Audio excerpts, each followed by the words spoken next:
facts. Bravely we prove in our striving, trudging together each day. Where there's a will, there's a way. The views and opinions expressed on Trudging Together are solely those of the host, co-host, and our guests. They do not necessarily reflect the views of any organization, fellowship, or other entity, and definitely not your boss, your neighbor, or that one guy in your home group. The content of this program is not intended to replace medical, psychological, or professional advice. If you're looking for that, please seek guidance from qualified professionals who spent way too many years in school. What you'll hear here is based on lived experience, recovery journeys, and the occasional bad coffee-fueled joke. Trudging Together is not affiliated with any 12-step fellowship. We are simply people sharing our stories and walking this path together, one day at a time. Thank you for joining us, and remember, recovery is serious business, but that doesn't mean we can't laugh along the way. Hello. I was trying to get something set up, so I wasn't prepared. Happy Soba Sunday. Soba. All right. So Sunday. See, do you get it? Yeah, I'm probably the only one that gets it. I don't know. Who knows? Well, you guys know.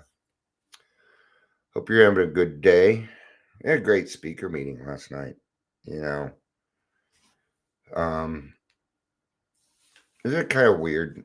People that my wife's been telling me for years how great of a job I'm doing and stuff. And even yesterday, she was telling me how proud of me she is and stuff. And I appreciate that. So it's still hard to believe sometimes that,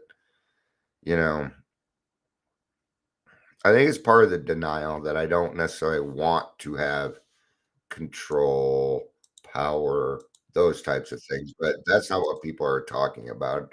It's influence. I was just double checking, make sure chat was working or not working or whatever it is. All right. But because we got one person on, but it might be, they might be traveling.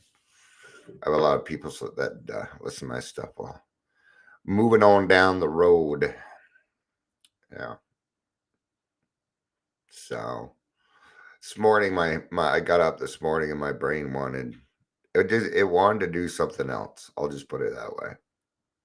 All right. And I'm like, no, I'm not having that day. No, it's Sunday. No. All right. So what I did is I opened up Word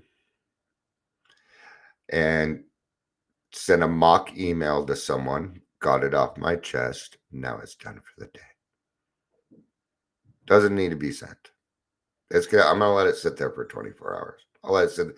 In fact, I may let it sit there till Tuesday because I don't know that I'm going to take care of it tomorrow either. So who knows? These are little tricks that I use. Sometimes you want to send a vehement email or text message or something like that, all right, because we're feeling a certain way. And I go through that too. And, I found in certain situations that it's usually to put these off for a little bit. Morning, Michelle, it's good to see you. Maybe until we have a more level head, right? Thought on it a little bit. Maybe talk to somebody else for a little bit of advice, direction, things like that, right? Because, I'm really good at stirring the pot. My friend's calling me. I know why my friend's calling me. I know exactly why my friend's calling me. I know exactly why. Let me do this real quick. Thank you for letting me do it. I appreciate it.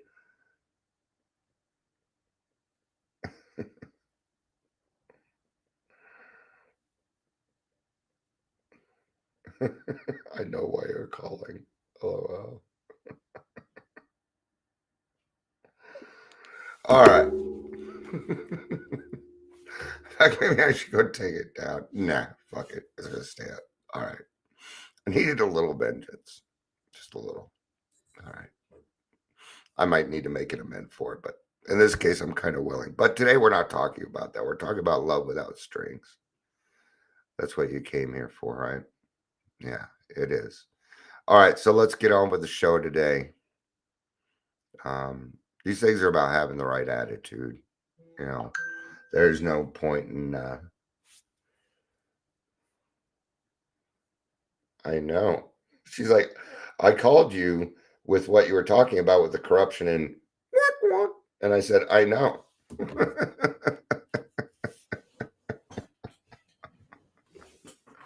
I better take it down. It's already causing bullshit. See, that's the thing. We have an effect on people, right? Well, this works both ways. In this case, is a very good friend of mine. That's why I'm laughing because she's like, I gotta know what's going on. It doesn't have to do with drama, stuff like that. Anyway, all right. So love without strings. It looks like we got somebody on Facebook too. Welcome, good to have you.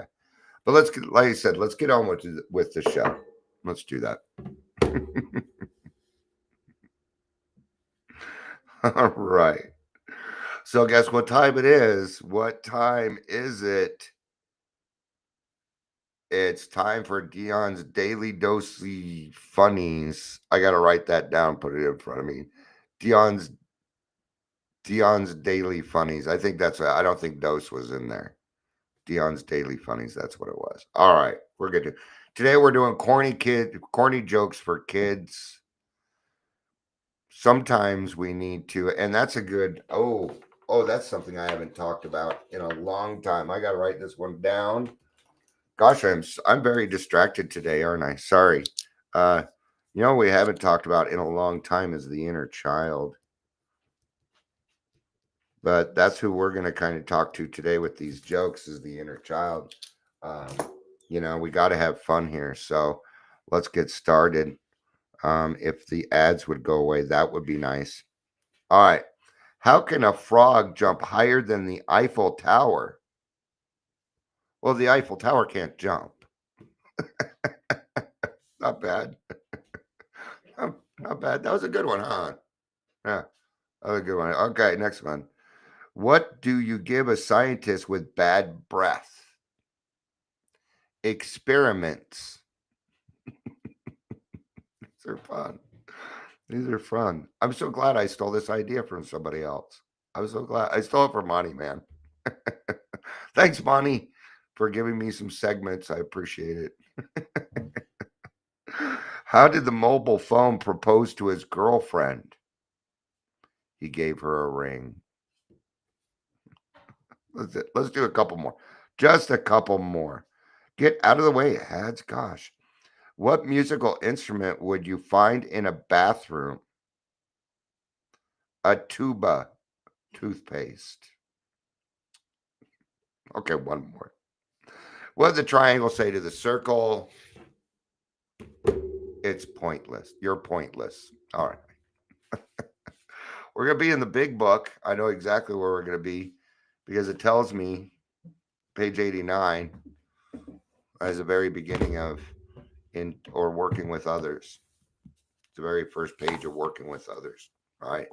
Now, love without strings. This is an unconditional love that we provide each other. Okay. And it isn't just in AA or NA or Celebrate Recovery. It should be in our recovery community too. This is something that I have really been talking to a lot of other people outside of the program that work with drug and alcohol, and some people that are, recovered too. Okay. There's an outgoing love that's missing, a love without strings.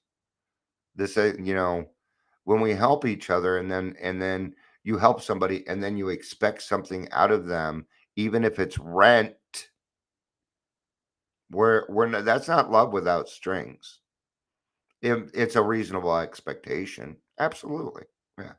If you're going to go into a sober living, you probably expect that you're going to be paying rent, right? All right.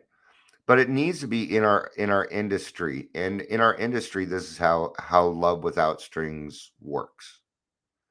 Okay, hey, so and so, I have a client, and I think you would be a much better fit for them than I would.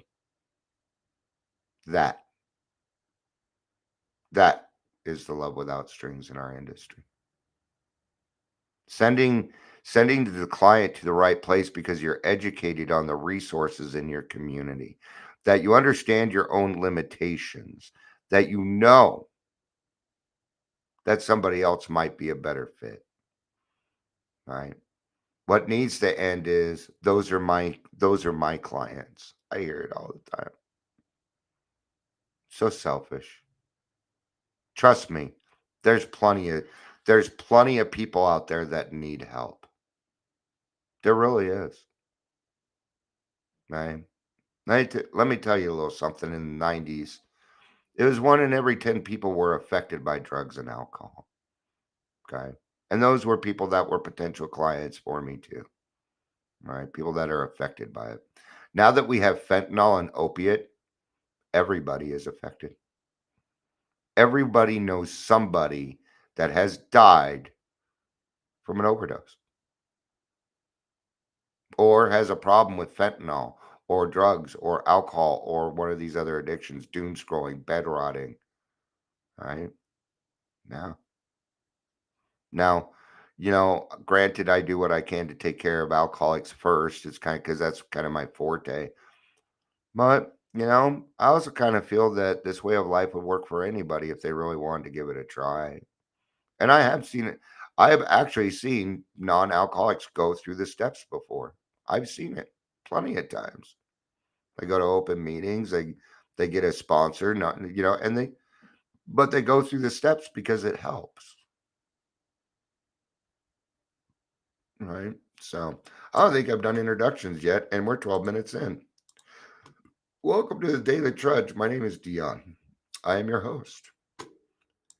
If you are here, please say hello, whether you're watching the live or rewatch.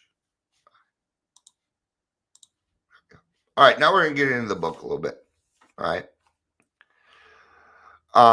Somebody's asking if I'm real and who I'm talking to. Well, you're here and there's other people here. So um I'm talking to the people. Now, I'm not sure if you're being facetious or not, but I am also the kind of person that if I do have a troll or a bomber, I'm still going to welcome you in. So if you want to hang out and whatever, so I'm going to answer your questions like you're actually asking them. Yes, I am real. I am not AI. I am a human being. Who am I talking to? Whoever's willing to listen. Whoever wants to improve their lives. I'm a no bullshit person. So, welcome, Carrie. It is good to have you.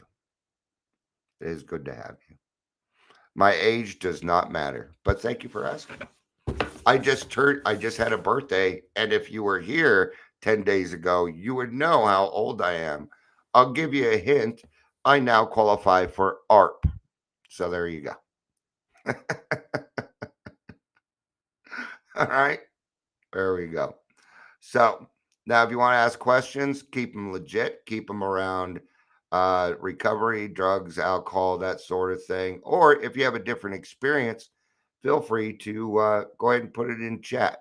So I appreciate the questions. Let's kind of stick to what we're talking about. So, all right. Practical experience shows that nothing so much ensures immunity from drinking as intensive work with other alcoholics. All right. Thanks, Carrie. I appreciate that. You have a great day too. I appreciate it. All right. So, practical experience shows that nothing will so much ensure immunity from drinking as intensive work with other alcoholics. And it doesn't even have to be other alcoholics. Maybe you're not an alcoholic, right? Maybe you just want to make your life a little bit better. I'm going to tell you something. The best way to make your life a little bit better is by getting out of yourself and going and doing something for somebody else.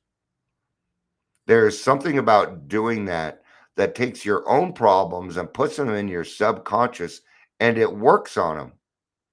And often when I am helping another person, I usually find the solution myself.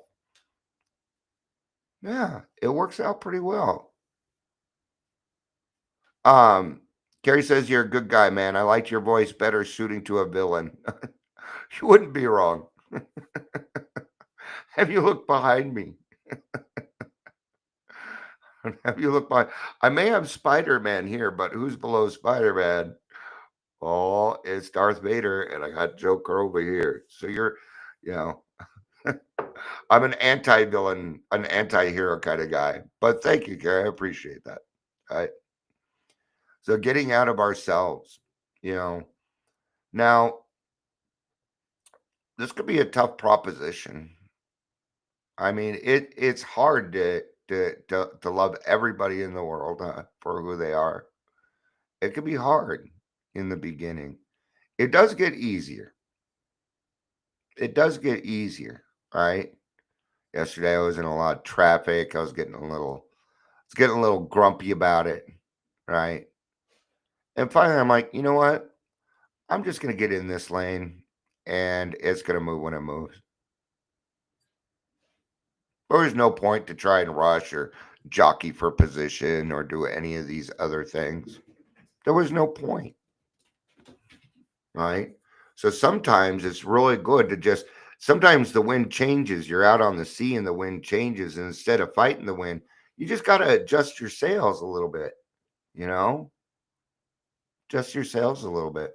See, you deserve to be happy. So don't let other people, don't allow other people to live rent free in your head. That's not fair to you. You deserve more than that. And you may not feel that way. I have felt that way. I have felt it. Even this morning, I was talking to God and I'm like, God, thank you for a great life. Yesterday was a great day. I had some frustration, sure. Yeah, I went to my grandkids' birthday party and, rubbed elbows with the ex in laws and got along fine with everybody. I made sure everybody had a better time than what was going on. And we had a great speaker meeting last night. Two very close friends telling their stories. You know, it was very cool to me because I started that meeting a year ago, and to see 20, 23, 5 people in there to come listen to his story because they care on a Saturday night. Wow. Wow. What a gift. What a gift. Carrie says, I hope you be smiling every single day of your life, and your words are really I'm really hitting my soul. Thanks. I appreciate that, Carrie. Before I came on, I don't always do this. I do pray before I come on, but this time I said, God, it's this one. I need your words. I need your words on this one. Sella just told me. Now we know why. Because I just made a new friend, Carrie. Don't tell me God don't work. Don't tell me God don't work. All right. It works when other activities fail. This is our 12th suggestion. Carry this message to other alcoholics or just carry the message. Be a good person. All right. This was my slogan for a while. Don't be a dick. Just don't be a dick. I don't use it as much anymore. But I think it's apropos here. Morning, Amber. Good to see you. Good to see you. About to read with Travis, but good to see you first. Absolutely. Tell Travis I said hi. I love him. If you would. I will probably go live a little bit later today, yes, because the Broncos don't play tomorrow. So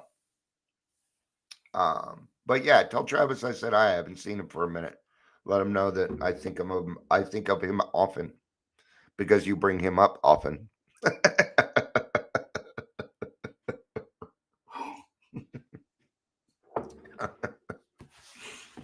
We like to screw around and have fun here. All right. So you can secure their confidence when others fail. Remember, they're very ill. Now, it might be hard to think that you're going to be this person, but you are. I've watched hundreds of people turn their life around and become better people. I am a true believer that people can change. I do. Because I've seen it over and over and over again, right? And that's where this next part comes in, right? Because going through the promises myself was cool. But I get this really big high of watching other people put their lives back together. I love it. I really do. Just to know that maybe I was a little part of it, But the real joy, the biggest joy that I get out of the program is watching my my ex sponsees, whatever you want to call it, I don't know, helping other people get sober and watching it happen. Yeah. And then watching them become even better and better and better. I love being able to tell my sponsees, you're not the person I met 6 months ago. And I think it's fantastic watching people get their wives and husbands and kids back, watching mothers and sons be reunited, man. It makes me want to fucking cry. It's the neatest thing in the world, man. All right. And I'd sit here and try and describe it, but I can't. I can't describe it. Life will take on new meaning. And boy, do we alcoholics need meaning. Need meaning. Right? I was watching somebody earlier and they were saying something about enough is enough, and they were talking about addiction. And I do understand what they were saying. And they were saying, why can't you just get to a place where, you're even, you're balanced, you're things like that. And I understand that. He was trying to get to serenity. And I understand that. Certainly serenity, balance, these things in life. Okay. But what he went on to say was that you really don't have to do much more of the work. Why can't now? See, as an alcoholic, I have figured something out. We need something in our lives that's going to help us strive for the rest of our lives, or we won't feel useful. We won't feel useful if we're not striving. So, sure, you're going to have your bouts of serenity and things like that. But, like I've explained in the past, serenity is a dividend to a job well done. So when I do that other concept, then I'm resting on my laurels. I'll go 2, 3 days with the same success from one day. And that can get dangerous for an alcoholic. So I understand taking our comfort. Sure, I do. Maybe it's Sunday, you're going to relax. That doesn't mean you can't do something. Maybe you're going to go out and buy a pack of smokes. Then make the cashier's day better. Thank them for being there for you. It's Sunday. They're having to work on a fucking Sunday. Show them some respect. Hey, I appreciate you being here so I could do this. You'd be surprised how people react to that. I say it all the time. Thank you for being here so I could buy this. They don't know how to react. You know what they say? You're welcome. You're welcome. They feel useful. They feel appreciated. All I'm doing is setting aside time for them. I don't need to be in some big rush. Right? Yeah. Hold space for people. Maybe you just got your coffee, you went up to the counter, right? And you're going over to get your sugar and cream. I like sugar and cream in my coffee. Right? And there's somebody in front of you. Oh, I'm sorry. I tell people, I'm like, no, no, no. You were here first. Take your time. Take your time. Be all right. You having a good day? Yeah. Sweet. Just holding space. They didn't need to apologize to me. They were there first. Hold space. All right. Now, a person that does that, when they say sorry because they feel like they're in your way, they probably have low self-esteem. So when you hold space for them, do you know what you've done? You've helped raise their self-esteem. We get to do these things now, man. Isn't it amazing? Isn't it absolutely amazing that we come from the dredge of society, yet we make more of an impact than any other type of person I've ever met? My friend's like, okay. She still wants to know. To watch people recover, to see them help others, to watch loneliness vanish. I love it. I love it. I just watched it happen with my own daughter. Yeah. She decided she didn't want to drink anymore. Came into the program. Right. She was the one that where I went yesterday. Grandkids. They were her kids. She had a great job. She had a smile on. She was glowing. She looked beautiful. It was great. It was one of the biggest joys in my life that I even got to be there. Because before I didn't get to be there. Took me 8 years to get back to that.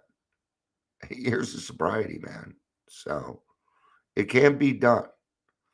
Right? Because some people you might want to give up. You know, like some people I know they don't want to be in my lives, and so I don't bug them. But my children, no, that was not no. I kept trying. I wanted to be a better person for them. I wanted to be a better father, even if it meant the last parts of my life. Because I was an absentee father. I was not around. And most of what they went through was my fucking fault. So now I'm taking care of things, right? To see a fellowship grow up about you, to have a host of friends. You know, when I first came into the program, I don't think I could have found many people to carry my casket. My wife, and she's strong, but she ain't that strong. Now I'm pretty sure I could find 6 people to carry my casket. In fact, they might even argue over it a little bit. That's the difference. Now, do I have tons and tons and tons of friends? No, I don't need them. But I do have a nice, quaint fellowship. Yeah, and I do a lot of speaking and advocating and things like that. But I'm not the type of guy that needs all the accolades. I don't need all the attention. If God brought one person here that I can help, I've done my job. If it's more, it's a bonus. But God brings me the people that He wants me to help. Sometimes I go searching. Now, granted, if I can help more people, I will. Right? This is an experience you must not miss. We know you will not want to miss it. Frequent contact with newcomers and with each other is the bright spot of our lives. Yeah, come check out that Saturday night meeting. We have the speaker meeting. Oh, you'll see it. We have a lot of fun. We do. We're mostly laughing. Last night we laughed, we cried, we did all sorts of stuff. But there was one thing everybody walked away elated. Every single person in that meeting walked away and had a great night. In fact, then there was the parking lot meeting, and people were still so stoked. They got on WhatsApp and kept talking about it. That's how good it was. All because I decided a year and a couple months ago to start a meeting. I was very selfish about it because I created my own home group because I couldn't find a home group that I fit in. So I started my own. It's not listed on OIAA. It's a local group, even though it's on Zoom. And anybody that has a desire to stop drinking um, you know, is welcome to that meeting. Michelle says, I'm going on a date with my son today. A year ago, I was crawling on the floor. Thank you, God. Thank you, God.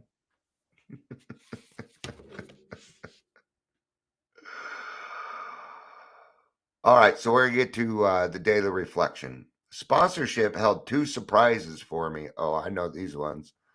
First, that my sponsees cared about me. Yeah. What I had thought was gratitude was more like love. They wanted me to be happy, to grow and remain sober. Right. Isn't it neat?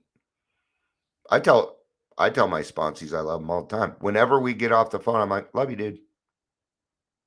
They don't always say I don't care if somebody says it back. That doesn't bother me. But I do. I don't care that you're a guy. Isn't it nice that we're at a point where we can do things like that and not have to worry? Oh man, well that's gonna be gay or whatever. Whatever. You know, quit taking love as sex. Okay. See, I had to learn how to love appropriately. Right? And I do love them. I love them exactly for who they are. It is an unconditional love. Do I like everything everybody does? No. Can I love you for who you are? Yes. Because it's not my right to judge you. I can't even I can't give you forgiveness to go to heaven. That's between you and God, man. I can't do that. I don't have that power. I don't want that power. I quit playing God. That job sucked. They wanted me to be happy to grow and remain sober. Knowing how they felt kept me from drinking more than once. Second, I discovered that I was able to love someone else responsibly. Yeah. Yeah. You know, most of my followers and most people that I hang out with, I'll crack the joke every now and again, like especially the Wednesday meeting at 2 o'clock. It's usually me and a bunch of women.